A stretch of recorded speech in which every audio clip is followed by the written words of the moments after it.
Right now, you are watching me procrastinate in real time. For the past week or so, I've been trying to create a video for my channel. This video is meant to be about how oftentimes it's usually the more difficult years that make us grow the most. I've gone back and forth on title ideas, thumbnail designs, and I keep asking myself if the idea is even good enough. The last video I uploaded was my most viewed yet, and now I feel like if my next one doesn't perform just as well, or even better, I have failed. People always say that the intro or hook is the most important part of a YouTube video. If you can't capture a large majority of the audience's attention within 30 seconds, your video is doomed to fail. This idea has made me overthink my intro of my next video so much that I haven't even figured out what my first sentence should be. On top of that, I am also currently behind on 2 engineering lectures and have a massive calculus assignment due in just a few days.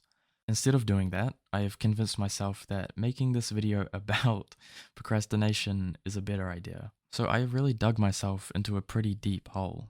But this situation has made me begin to think more about procrastination and why we do it in the first place. To be completely honest, I have always had a problem with procrastinating. I put off my assignments until the last day. I don't clean my room until it has become a complete mess. And I don't wash my clothes until I have run out of underwear. Why is it that I knowingly put myself into worse situations by ignoring the things that I need to do? I mean, I end up doing them anyways. I always do submit my assignments and clean my room and do my laundry, but why do I have to wait until it's urgent to even start? If you clicked on a video like this, I am guessing you probably also struggle with procrastination to some extent.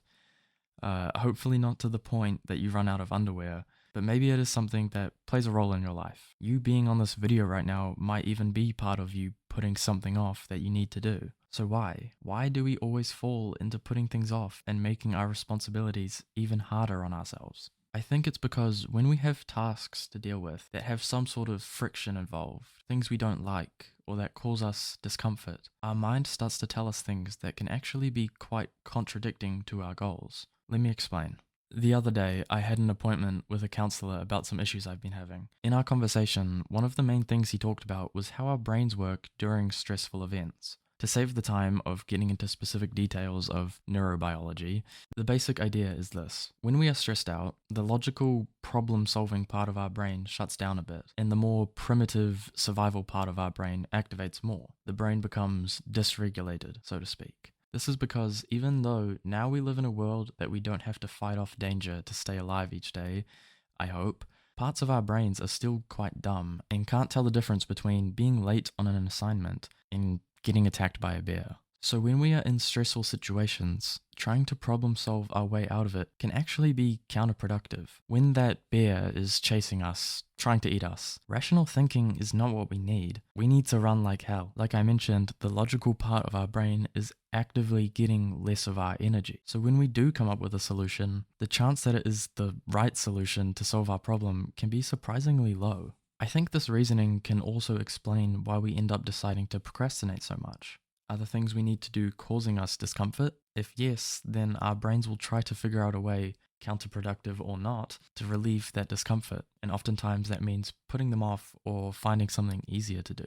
In one of my more recent videos, I went on about how 86% of people on their deathbeds regret how they lived their lives. And without opening that can of worms again, an important thing to point out from those studies was that the worst thing we can do is put things off. The cause of these types of regrets is almost always inaction. Not doing the wrong thing, but not doing the thing at all. When we procrastinate, we are putting ourselves into that state of inaction. And I am so done with living a life of inaction. A life of leaving my genuine interests and dreams at the door until a better opportunity comes along.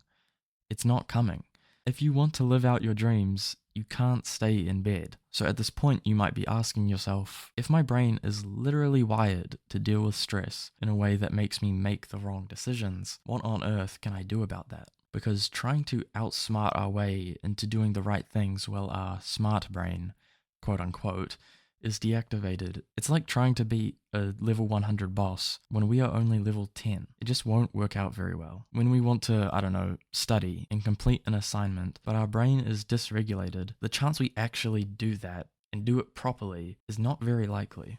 Okay, so how do we get from level 10 to level 100? Well, the most important thing to understand about this is that when our brains are in this state of heightened survival mode, so to speak, it's pretty much begging us to bring our attention to the present moment. Our primitive brain may not be suited to solve problems, but it is highly sensitive to things like our physical senses and our surroundings. If we want to regain control over our critical thinking, we need to, in a way, sort out that survival brain. This is how we get our brain from level 10 to level 100. Now, this might look like focusing on your senses. What can you see, hear? What sort of things can you feel? Right now, I can feel my chair. I can also feel the vibrations of my voice. Okay, cool. And what is going on in your surroundings right now? For me, not much. I can hear the birds outside in the distance, but that's pretty much it. Anyways, the point is to bring our attention to the basic primitive functions of our brain. In a very unscientific way, giving attention to our survival brain unlocks the smart brain. This process regulates us so we can actually use our entire brain to make good decisions, like not procrastinating. You'll be surprised how much of your day is spent thinking, trying to solve problems in your head, and how little of it is spent noticing our immediate senses. Now, I'm not saying this is an easy thing to do, because truth nuke incoming, procrastination usually feels pretty good. We get to avoid the hard thing and do something easy. I've been using these practices for a little bit now, and I still find myself procrastinating. As I said at the beginning of this video, I am right now. But nothing worth doing is easy. So what matters is that we try. When you notice yourself feeling stress or friction towards some task that you need to do, take a step back and notice the things around you before you fall into the trap of putting that thing off. Over time, this will become more natural and easier to remember. Maybe I do still procrastinate, but I feel that my procrastination has at least kind of become more productive. Instead of playing Minecraft or, I don't know, TFT right now, and instead of watching one more video on how to create a better hook, I sat down and made this video. Yeah, I didn't work on my assignment or watch those lectures or finish my original video idea, but I still did something that is important to me. I'm figuring it out, and I want that sort of progress for you. I hope at least one part of this video helps at least one person achieve that. Send me an email if you'd like. I am always open to talking about pretty much anything. Thank you for watching, and I'll see you next time.